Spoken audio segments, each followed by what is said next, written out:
satellites are essentially the only infrastructure that can observe what's going on the open ocean. There are all sorts of satellites. There's optical satellites taking the pictures that you know from Google Earth.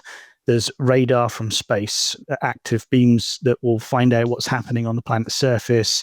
There's infrared and light sensing satellites. There's even radio listening satellites listening for radio signals. And so we've developed machine learning that helps classify what activities a ship's engaged in at any particular time. And the AI is used then to determine whether those activities comply with regulations.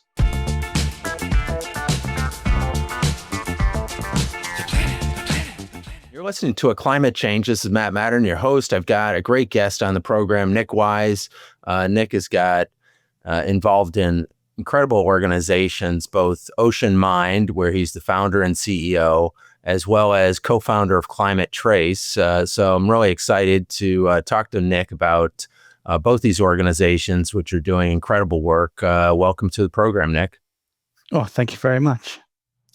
Well, tell us a little bit about kind of your origin story of what kind of drew you into the climate space to begin with, maybe going back to childhood, wherever it started.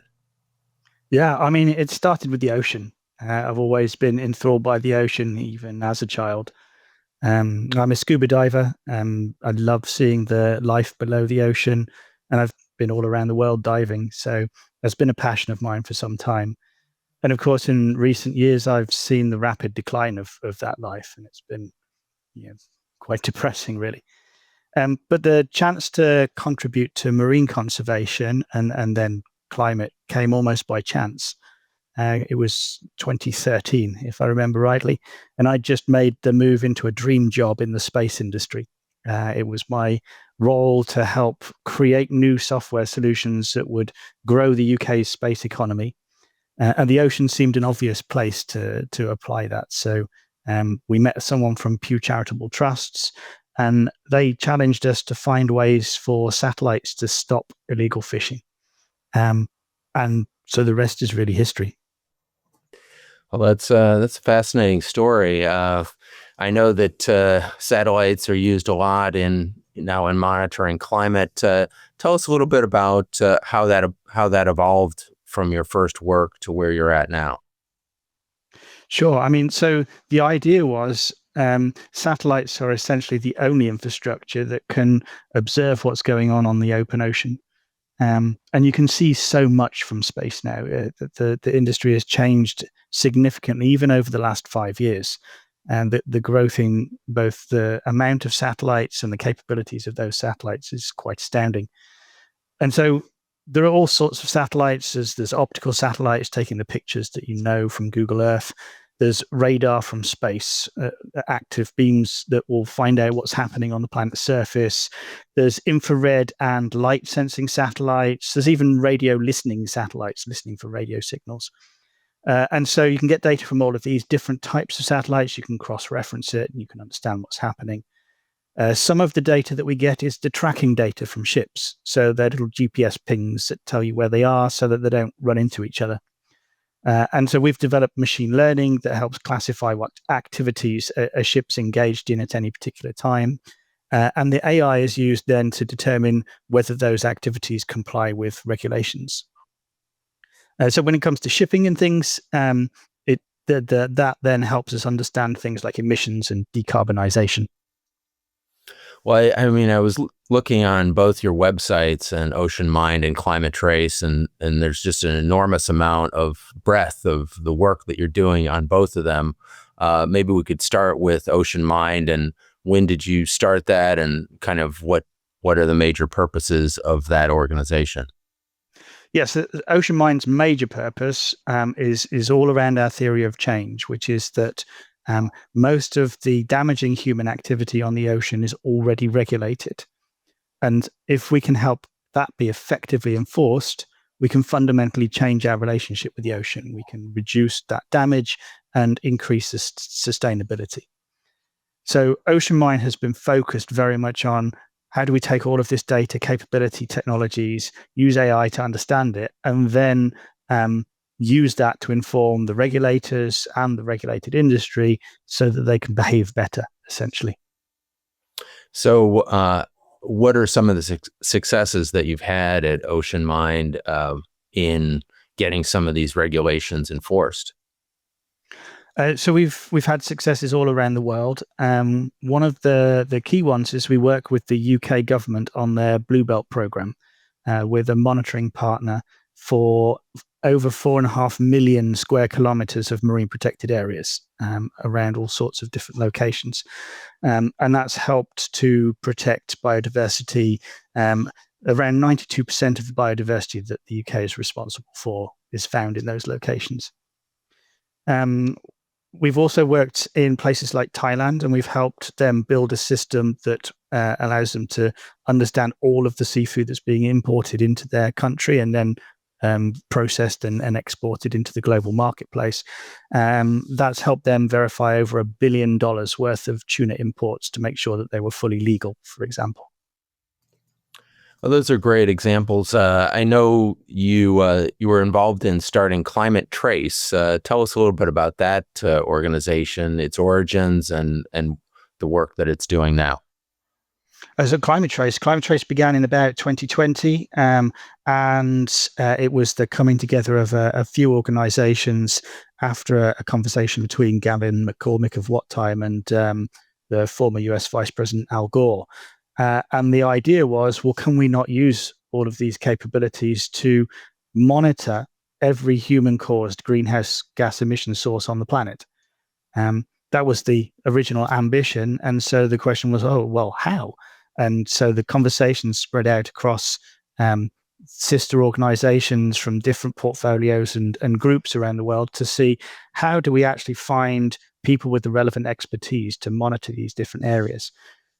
We, of course, understand what's happening on the ocean, so it wasn't a huge leap from us going from compliance activities to, well, what are the emissions of those activities?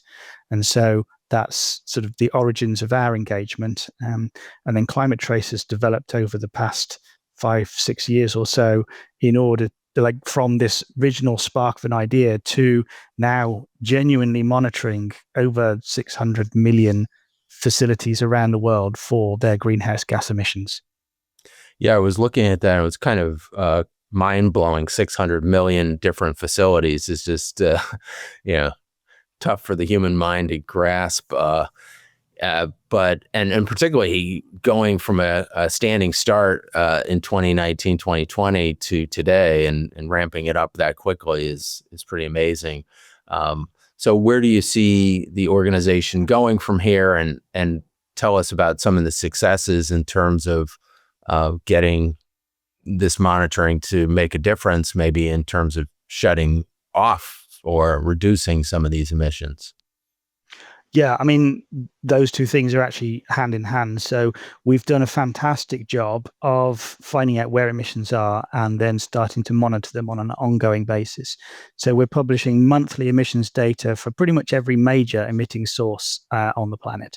And that allows us to inform policy, inform regulators, and hold people accountable in everywhere where there's major emissions. So going forwards, it now has to be about emissions reductions. So how does our data inform emissions reduction strategies? How do we help people measure when they've chosen a strategy? Are they on target? Are they actually achieving what they expected?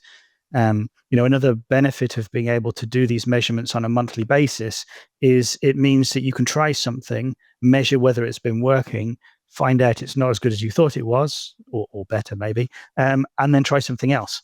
And rapidly iterate on emissions reductions, which is a problem I think we've had in the past. People have stopped to think about what's the best thing I could do and then started late. Whereas now, just start on something, measure it, try something else, iterate our way to net zero, basically. So are we seeing some of the major polluters, such as the oil companies, use the data that you're generating and change their practices? So we've definitely seen some of the downstream companies from some of the oil companies and so forth making changes. So, for example, in the steel industry or in heavy manufacturing or places like that. So they've been able to use our data, understand the competitive landscape, understand the benefits of actually reducing emissions and becoming a supplier of less emissions, because we've been helping people upstream or even downstream who are buying from those people make better decisions in their purchasing practices. So, if you've got one steel foundry that has a certain set of emissions and another which has a similar cost but lower emissions, if you switch your buying practices, your scope 3 goes down immediately. And that's extremely beneficial for like car manufacturers, for example, who need a lot of steel. They can reduce their overall footprint really quite quickly just using some of these decision-making tools. So, in terms of, we're seeing more climate-related litigation these days. Have your tools been used in the litigation context, to your knowledge?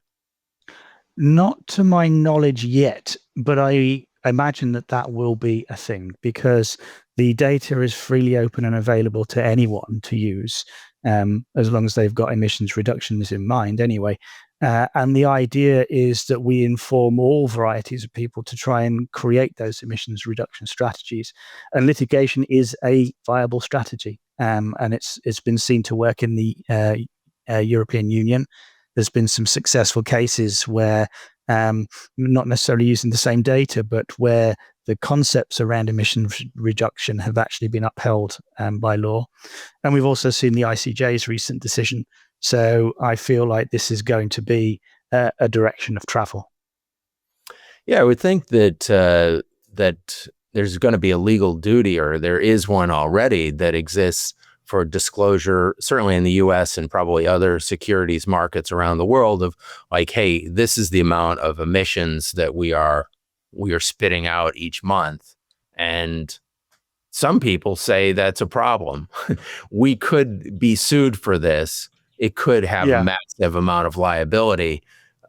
Because, I mean, as we know, Exxon had studied this back in the 80s and 70s and had correctly projected the curve as far as CO2 emissions, and that it would cause problems. So do we see any of the major oil companies and other major polluters putting any of this data into their uh, shareholder reports? Um, so personal opinion, I think they should be. There is a responsibility there. Indeed, every company has a responsibility to understand the risks and liability that arise from their operations. And climate risk is one such risk, environmental risk is another. These things are not nice to have. They are fundamental parts of the operating structure of the organization. If the profile around those risks change, the operations are a threat. So the directors need to know this data. They need to understand what's happening. They need to understand the trends. They need to understand what's coming for them if they're not making the right decisions. And so I do believe that the data needs to be used in those contexts. If it isn't at the moment, it's difficult to know who's using it, of course. Okay. Well, I was just kind of curious if you had heard reports of your data showing up in corporate reports or that type of thing, or analyst reports. So they don't have to be employed by the company, but they are looking at this and saying, okay, well, such and such company is emitting X amount of megatons of pollutants. Yeah, so we certainly know that there are consultants who work with these companies who are using our data to inform on emissions of operations. There's people we're working with trying to work out scope 3 emissions, for example. So there's quite a lot of movement in the direction of can we use this climate trace data for carbon accounting, for supporting reporting, and those sorts of things. Well, kind of pivoting a little bit, I saw recently that the Trump administration was hiring a couple of guys from, I think, the University of Alabama, who had used satellite data to question some of the findings regarding global warming and climate change. Are you familiar with those guys or their work, or people using satellite data to question the results or question, climate change in general? I'm not directly familiar with them. I think the problem is that if you're selective enough, you can use data to show many things, and the important thing is actually how wide the consensus is around opinions. Um, so, especially in this era of AI, where it can spout out almost anything, um, and everything is unreliable. The question really is, therefore, can people verify the sources? Can people back things up? Can people understand? So, I don't foresee that we're going to see a lot of meaningful challenges to any of the data that's already out there, because there's so much consensus around it, so much analysis, so much that's gone into understanding the truth of it. Right. It seemed as though when I was reading about it, is that yes, you could pluck a statistic here or there and kind of create a pseudo scientific argument, but that, as you said, 99% of climate scientists are have a consensus that these changes are very real. At least the major trends of all of this stuff. You may quibble about maybe things on the margins, but the major trends are agreed upon. Yeah, absolutely, and that's why the world has made the commitments it has. Um, Governments don't come to these situations without there being important and meaningful data behind them. Right. And I mean, when you see that the big oil companies and the petrostates all admit that climate change is real, I mean, it's not like they did that very quickly. They denied it for a long time, but eventually even they came to admit it. I guess I see as a cause for concern is that a lot of these major oil companies are still drilling and doing a lot of work to increase petroleum production in years to come. What is your data kind of useful in maybe trying to slow that train down a bit? Well, I think one of the really interesting elements from the data is actually the growth in renewables. So there may well be some growth in fossil fuels still there, but actually the fact that renewables are now cheaper to deploy and cheaper to manage and more convenient actually means that for many locations that are looking for new energy sources, these are the right answers. So while I recognise that companies have aspirations, that doesn't mean that the world is going in the direction for them. Right. I mean, it's telling that even a state as conservative as Iowa now produces 60% of their power through wind. And they were kind of pushing back on some of the current administration's regulations or trying to slow that process down because they're obviously getting a lot of benefit from renewables.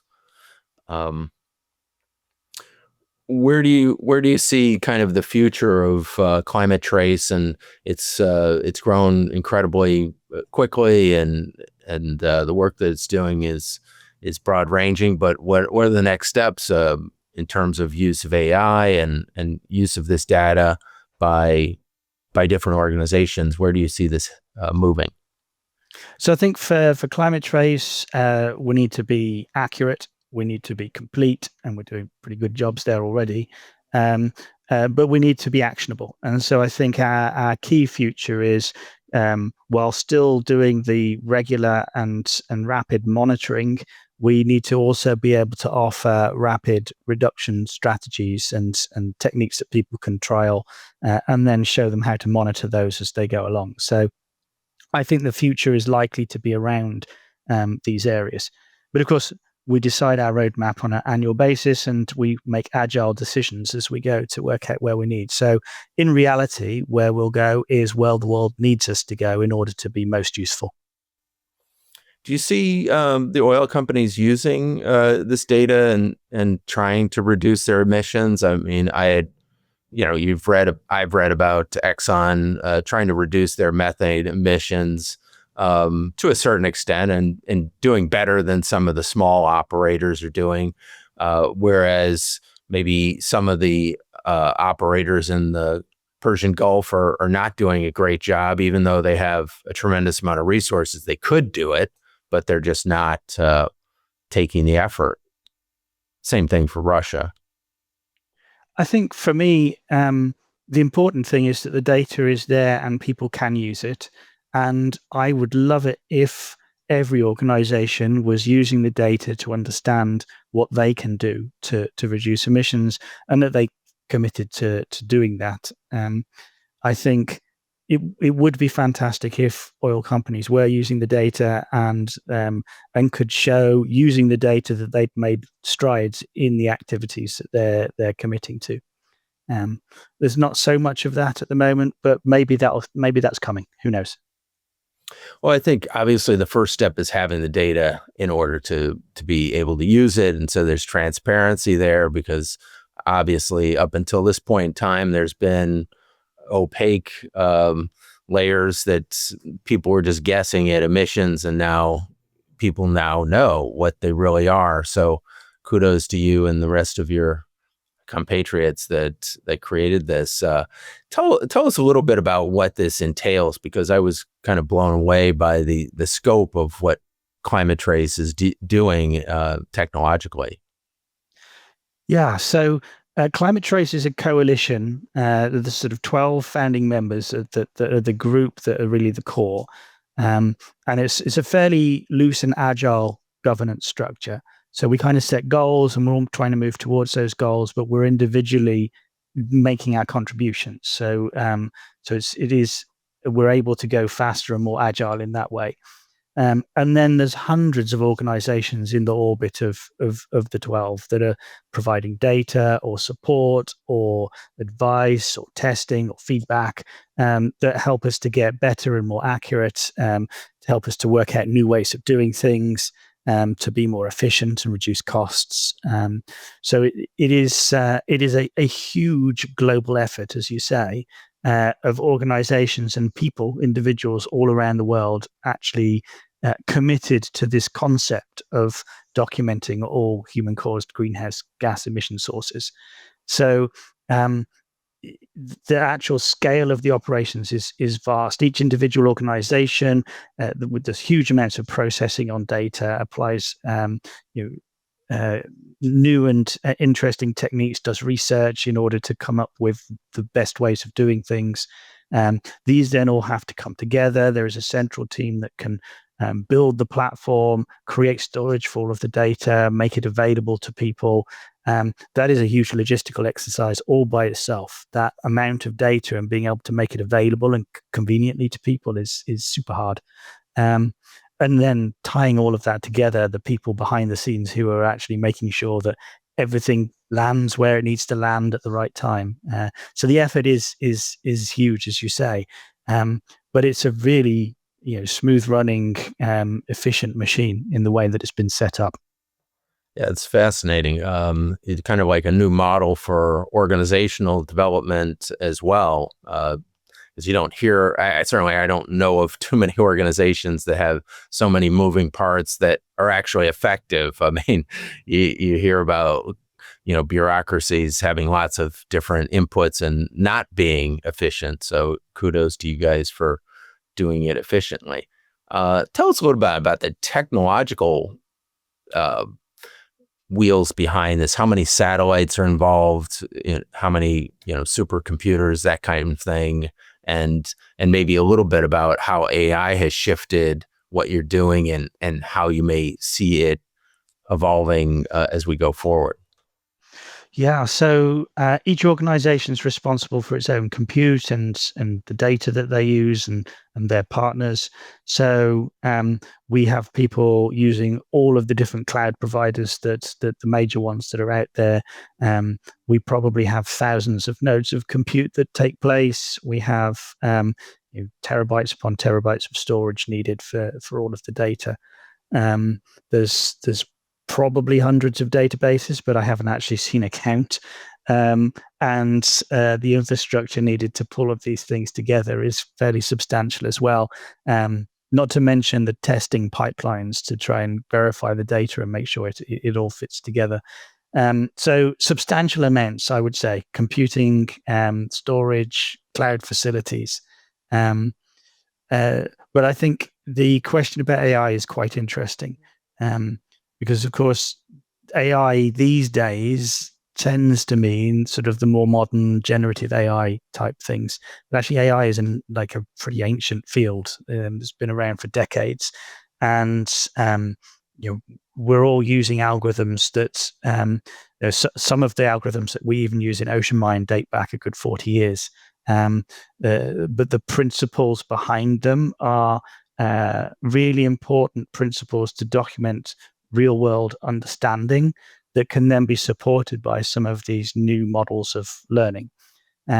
So one of the things that we really can't have, particularly in OceanMind's work, where we're talking about law enforcement, is things like false positives. We can't have the computer say something that is wrong. So we have to put in place all sorts of techniques to try and avoid those false positives. Because when you're talking at scale, even what you might consider a really low false positive rate can result in an absolutely overwhelming workload for the human operators, who then need to go off and investigate every incident that you suggest is non-compliance. So we pull algorithms from across the entire spectrum of what's considered AI, machine learning, the entire field, in order to come up with amalgamations that are accurate enough for law enforcement.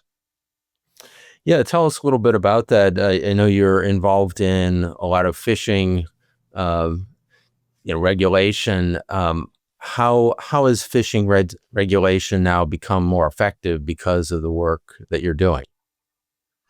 So the key thing is that it gives people insights into what's happening in their jurisdiction that was very difficult to get before. Even 10, 15 years ago, you would be more likely to use a patrol boat that went out and traveled a set pattern in order to try and find people who were breaking the law in your waters. And obviously, that is easy to work around if you're one of these criminals, and predictable and expensive. So the ability to use satellites has been a game changer. The challenge then came that there was too much data to understand. There's too big a space and too little ability for humans to pull what was needed out. And so that's why the algorithms were needed to understand what was happening, either in an image or based on tracking data, and be able to boil that down into across this entire fleet of 20,000 vessels, which ones are doing things that need most attention. And therefore, we'll get our human operators, of which we have a limited number, to focus on those ones of highest risk in order to be able to use their time on enforcement rather than use their time looking at dots on a page trying to work out which one they should worry about. And so are a lot of different national governments using your data, and how can it be actionable kind of in real time? Because as you said, these fishing boats that are fishing illegally can move quickly and probably evade detection fairly easily. Yeah, so you're quite right that the data itself is not enough. There is then a process behind that is what's called enforcement. And so one of the key features of OceanMind is not that we just provide data or tools or capability, is that we also provide the training that then is the so what. So you have this information, you've learned that something's happened. What is the best technique in that particular circumstance, based on that country's own unique context? Because every country has different rules, every country has different features within their environment, every country has different culture. So within all of those different factors, what is the best thing to do next? And that might be catch the vessel when it gets to a port. It might be send out a boat if it's a certain capability. It might be contact the flag state for the vessel. It might be using your own facilities and resources to do something about it. It might be education, for example. Sometimes these activities happen because people don't understand the rules. So helping them understand better can drive faster change than trying to find people, for example. So it's all about finding the right action in the right situation, and then making sure that that action can follow from the data that you provide. So that chain is really important. Yeah, I guess I was kind of visualizing it in terms of, are the satellites able to say, like, really take such great pictures that the boat is identifiable, and so when the ship comes into harbor, hey, we've got the pictures of you doing something illegal, so you're you're in trouble. Yeah, so that is possible, but very, very rare. So you can get very high resolution images, and if the boats are certainly big enough, you can get images that help you identify the boat based on what's on deck and its layout and its colors and all that kind of stuff. So entirely possible, but very rare. Um, More often than not, you're relying on things like the tracking data from the vessel, um, or indicators that suggest that the vessel did something you need to know more about. So you get an inspector on the vessel, and that inspector will open up the ship's log. They will look at the sensors on the ship. They will find the information that is there physically in place. They'll interview the crew, that kind of thing. So it is very rare, if ever, that a situation will occur where you'll use some of this data in court and show that something bad happened. Much more likely is you use the data for probable cause, you got on the boat, and then you found all the other evidence that you needed that would then allow you to go to court. What you need is a TV show to track this down, to kind of get public involvement, like a CSI, Ocean or whatever, Well, there's Ian Abina. If you're not familiar with his Outlaw Ocean series, I strongly recommend it to everyone, because it does document very well the sorts of things that go on the ocean, and the lawlessness, and supply chains and things of that nature. So I can definitely recommend looking into that. Have you contributed to the show at all in terms of, do they use your data to track stuff down? We can be helpful, but we obviously can't talk about anything specific. Okay. Well, Outlaw Ocean, everybody check it out. So yeah, that's fascinating stuff. And I guess one of the questions is, are we making progress on managing our fisheries better? Because I've certainly heard from guests on the show in the past that we're not maybe doing a great job, and if we don't do a much better job, we're going to wipe out or greatly diminish our fisheries. So I think with the marine environment and fisheries, just as with climate, we are making progress. Problem is, the progress is not fast enough, and it's not outpacing the damage that we as humans are doing. And so the situation is continually getting worse. We just need to do more, and we need to do more faster. And that's a question of resources and reach, really. Yeah, I don't see enough, probably, public outcry as to this type of behavior and trying to stop it. And what are your thoughts on that? And I would imagine that the data that you're producing is kind of the foundation for creating that wave. How do you see it kind of rolling out to the next level where can be used to generate greater public awareness? I think there's been many attempts to raise public awareness. I think the challenge is finding the message that's going to stick in people's minds. And I think that the climate movement has this challenge as well. How do you tell the message of something that's terribly complicated, that everyone does rely on, but doesn't really impinge on their daily lives much of the time? How do we get the message across that these things are desperately important? Um, and how do people prioritize those against the impacts that they feel day to day from everything else that's happening in economies and in local contexts?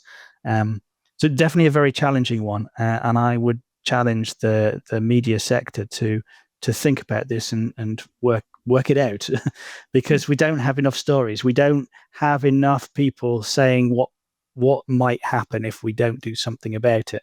And that's what people need to know. Well, tell us, as a scuba diver, I've done a little scuba diving, and I've always enjoyed it. As somebody who's maybe been a lot more active in that area, you said that you saw changes over time. What are some of those changes that are, readily obvious? Well, I think the most obvious is the bleaching of coral reefs. So there are coral reefs where when I was a bit younger, you would go diving and they were absolutely full of life. They were colorful. They were full of sounds. So you just knew that they were healthy and thriving. But today, some of those reefs, there's no life. They're just white bleached. There's no health left in them. There's small outposts of life, perhaps, but not anything to the scale that they used to be. And this is devastating the way this is happening, and it's almost out of sight because it's beneath the ocean. It's not something that's widely seen and understood. But there are stories that are out there. They just don't hit home as well as being there and seeing it with your own eyes. Right. In terms of measuring, say, ocean temperatures and things of that nature, are you doing that as part of either organization? We're not directly, no. Some of the outcomes of that, like changes in fish stock locations where fishing happens and so forth, we can see those things from the data, but we're not directly doing that measurement. But you can get measurements from the satellites, from the government satellites, European Space Agency in particular. You can get time series data. They publish that. The ocean's getting hotter and hotter. There's plenty of data being published on the acidification of the ocean. It's getting more and more acid, or acidic, I should say. And so these stress factors on the ocean clearly increasing. The only way that we can help things to thrive and survive is to maintain that biodiversity, maintain the life in the ocean. And we are extracting that life at a greater and greater rate of knots. So, in terms of hurricanes and major storms that we're seeing on the oceans, are you tracking that data, and is that something that you're seeing increasing as a result of global warming? Yeah, and we certainly see the impact of those things. So one of the things that we do see is changes in shipping behavior as they try and avoid storms, changes in fishing patterns as there are storms, damage to infrastructure, fishing villages, but for example, in coastal communities. These things are increasing, particularly where there used to be things like mangroves that could stop some of the storm surge. With those no longer there, there's a lot more damage being done to places. So it's the outcomes that we see, and it is increasing. There's no doubt about that. There's plenty of data to show the increase in storms, the increase in severity in storms, and the effect that has on the global supply chain. Well, I saw that some of the work that you're doing is with the marine industry and insurance, and that some of the damages resulting from climate change, and advising them on how to mitigate those changes. Maybe you can talk to us about that. Yeah, well, I mean, the insurance sector is the sort of silent sector that underpins the whole of the rest of the economy. There's very little that goes on without some form of insurance. And I think many people have now experienced the fact that insurance is retreating. There are many things that are not insurable, things like wildfires or flooding or things in many locations. You can't get insurance for these things for anymore. As things increase on the ocean, as storms increase, as geopolitical instability increases and people have to reroute to different locations they didn't reroute before, as they pass through marine protected areas, all of these activities carry risk, and at some point that risk might arise as a claim to an insurer, resulting in losses, and too many unplanned of those can be quite devastating, hence the reason why many things become uninsurable. our economy can only continue if we can have insurance, and that means we need to make sure that insurance is empowered with the most up to date real time risk data that they can get, and so that's one of the things we're aiming to achieve. So, are you contracting with a lot of insurance companies for them to get your data, or are you working with the insureds to kind of help them understand their risks better and mitigate them by themselves? We're mostly working with intermediaries, so we can put our data into the platforms that all these other groups use, so that it becomes available within the risk management tools that they're already using. So we don't want to go out and sort of build a whole new system and compete in a new way. We want to just make sure that our data is available for use by everyone who needs it. So are you seeing that as a growth area for your organization, as to supply more data to the insurance market so that they can better measure risk and maybe mitigate their behavior to reduce risk? Yes, it's certainly part of the strategy. I think with the plan for the organization, on one hand, is to make sure that we're working with law enforcement to catch the folks who are breaching the regulations. But on the other side, it's how do we drive information to places that cause people to not want to breach regulations in the first place? And insurance is one of those sectors. Yes, we can help them reduce their costs and have better understanding of risk, but actually insurers and their pricing models and how they insure actually drives real world behavior. People will change their behavior to reduce their premium, like dash cams in cars, for example. And so the idea is that on one hand, we can help drive better behavior and generate income, of course. And on the other hand, we can do more of the impactful, sort of more philanthropic work that then delivers change in the world. Can you give us an example of how that, a real life example of how your data is helping change behavior that would, improve sustainability? Yeah, I can give an example of the aspiration. The actual change horizon time is a bit longer than now, but the idea is that as we provide information around, for example, routing through a marine protected area where there's an entirely reasonable alternative route to take, if the insurers increase a risk premium as a result of the potential for higher losses due to running aground in a marine protected area, for example, then ships will be able to route away from that area, and in order to reduce that operating cost overall. And so we get the benefit of not having shipping through the marine protected area, and the shipper has the benefit of reduced insurance premiums. Admittedly, they went up because of the risk, but that is the sort of activity that we hope to drive. So in terms of current behavior, are ships allowed to go through marine protected areas? And if they do they face some kind of fine? No, so underneath the law of the sea, ships generally have right of transit through open ocean, and a large percentage of national waters as well. So in general, the ships can go where they want to go. And so governments have to put in place specific rules if they want to create shipping lanes or channels or routes where they want ships to go somewhere else. Or the industry has to have incentives to make different choices. Let's say in the UK, you were talking about a fairly substantial area that was marine protected. Are ships allowed to go through there, or is the UK created regulations saying, hey, in our national waters, I think it's 200 miles out, you have to, behave differently?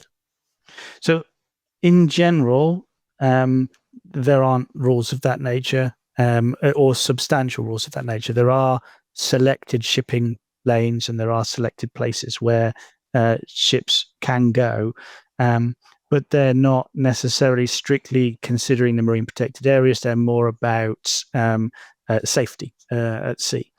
So, but in some of the UK's overseas territories, they have indeed looked at traffic planning and shipping lanes that will avoid the actual vulnerable ecosystems in those marine protected areas.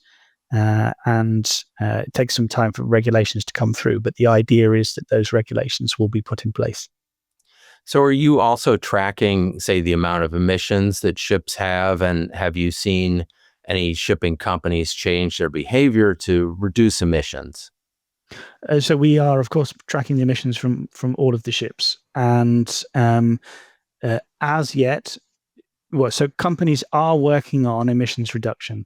The International Maritime Organization has put in place targets and requirements that their members need to meet, and that their members are the majority of the world, represent the majority of the world's countries that drive shipping. And so the industry is moving towards emissions reduction, and it's looking at things and doing a relatively good job actually of committing to doing emissions reduction. It's just very hard because you have all of these ships, they've already been built to burn a certain type of fuel. That fuel is not great. So it's all about new ships having new fuels that are less emissions. It's about developing new types of fuel that reduce emissions better, and an incremental progress that accelerates towards 2050. So the industry is definitely making progress, but the expectation is the progress gets faster and faster. Yeah. Do you see some of the shipping companies using your data or partnering with the shipping companies to supply them with the data and or maybe publicly shame them if they're moving in the wrong direction? So we try to avoid publicly shaming. Is that's not necessarily our position. We try and work with people to actually make positive changes. So it's much more about supporting them through the process of working out what direction to go in. There are definitely organizations, shipping organizations, that use our data and look at it and help with their decision making. Many of the shipping companies have their own data as well, because they obviously measure directly the emissions coming from their ships. So we can help support with the data that we have, particularly historical and rapid turnaround data, to cross-reference with what they have. But equally, we can help with things like forward planning. So using the models to look forward rather and look at different scenarios rather than looking at the past. So looking ahead, what technological advances or innovations are you most excited about in this area of marine enforcement and emissions tracking? I'm going to have to be really boring on this question and say I'm not looking forward to innovations. I am looking forward to putting the innovations we already have into play. So my position on this is that we already have all of the tools we need around the world in order to significantly reduce emissions in a fairly short space of time. What we're not doing is using those tools, and we actually often, in fact, use the idea of new innovations, creating new tools, as a distraction from putting in place things we already know work. So my ideal is that we actually settle down and get into the really boring phase of implementation and take the tools we've got and actually use them for the jobs that they've been designed. Well, I think that's well said. I think that could be done in really across the environmental space, is that we know what needs to be done. Use less, be more efficient. All of these things are boringly simple. Of course, there's potential for technological innovation that will change stuff, but the stuff that we already have is sufficient for the job. Yeah, absolutely. And I think there will be innovation, and we will see things like generative AI finding new strategies that we didn't previously think of, or opening up new pathways. That will happen, but that's not the game changer. The game changer is to take what we already know and use it, because we know it will be effective. So what do you say to the listeners out there? How can they support the work that you're doing and the work that your organizations are doing? I think number one, spread the word. because the more people that understand the global situation and the direction that we need to move in, the choices that we as societies need to make, then those people being more informed means that in general we can make better decisions. I think anyone can go and look at the data that's in Climate Trace and see whether it helps inform things that they do. So whether it's at their work, can they find things where the Climate Trace data allows them to make choices and reduce emissions for themselves or their supply chain? Or even at home, can you use the data to understand what's going on around you and speak up for things that are bad? Local coal power stations, for example, causing local pollution, and being able to use the data on Climate Trace to help put together the case to do something about it. That's definitely something people can do. And when it comes to the marine space, understand where the fish that you're eating comes from. And there are plenty of tools around to help you make sustainable choices. So please help inform yourself and choose sustainable fish. A great message. Yeah, when I heard about this project that was being created, the Climate Trace, and I thought, wow, that's an amazing kind of moonshot type idea, and the fact that it's come together so quickly, and you guys have had such an impact already is phenomenal. And particularly in this day and age where you see the U.S. government in particular walking back from its commitments to monitor the ocean and through data analysis, it's great to have a private organization that is doing this work so that we have the data necessary to make better choices. I think it's really important to recognize that this idea of governments changing and walking forwards and walking back is a constant. Like the main constant in government life is government changes, and therefore policy change and where you end up changes. And so it's key that we have continuity of data and insights. It's also key that we recognize that and understand when to be pushed back against and when to flow forwards in a different direction, and how to take advantage of these things, because governments, the way that they work isn't changing. And so we need to be able to work within that framework. Yeah, I kind of look at it as the best approach with some of the current governments is maybe like a Tai Chi. You're just kind of working around them to get the things done that are necessary, and they may be trying to be an impediment, but rather than fighting them tooth and nail on every thing, I appreciate the work that you're doing, just kind of taking matters into your own hands and saying, hey, let's do what we can do without government's help, which is monitor what's actually happening, and then let decision makers that are outside of government make better decisions. Yeah, and I think that idea of Tai Chi and working with the movements of the world is the key thing, because there'll always be these movements, and so recognizing how you can make progress in the face of change is the important thing. Well, it's kind of fascinating. I've seen this theme developing over the last year, in particular, that insurance is becoming such a driving factor in people waking up to need to make changes, because every average Joe and Jane is being hit with massive insurance increases, as we have been across the US, and I assume in other areas of the world as well. And there's nothing like a cold slap in the face by a multi-$1,000 insurance bill to like say, hey, what the hell is going on here? And as you said, maybe not even being able to insure your home if you live along the coast or live in a wildfire area, which is kind of unprecedented. Yeah, and I think that our global economy has only got to be here because of insurance. Insurance was developed hundreds of years ago to help create the kinds of scaled activities that ended up where we are today.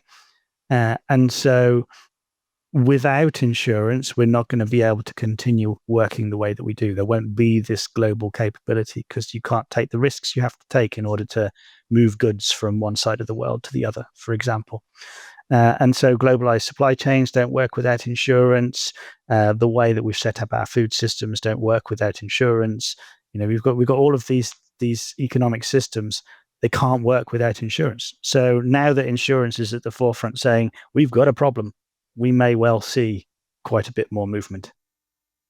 Yeah, I mean, it's certainly a multi-trillion-dollar business, so they have the corporate power to shake things up, but maybe more importantly, the people power behind individuals getting hit with huge insurance bills or having no insurance or being wiped out by these natural disasters, I think wakes people up. I know people in California are talking about, wow, certain people who got hit by the fires just didn't have any insurance, and that's like unthinkable that people in a developed country can't get insurance for their home. Yeah, and it's worse than it sounds as well, because many of the people did have insurance. It's just that the impact was so great, the insurance became invalid. There was no way to cover that scale of cost. So you can't insure something that is a certainty. And it is a certainty that we're going to see increased damage from the effects of global warming, increased severe weather, increased disruptions in global supply chains. These things are going to happen. So you can't insure against them when you know they're going to happen. And that's part of the problem. Right. As an attorney, we see that there are certain things insurance companies just will not insure. They just will not insure a certain risk because, as you said, they're a certainty. So insurance companies aren't stupid. They're not going to insure a risk that is almost a certainty to occur.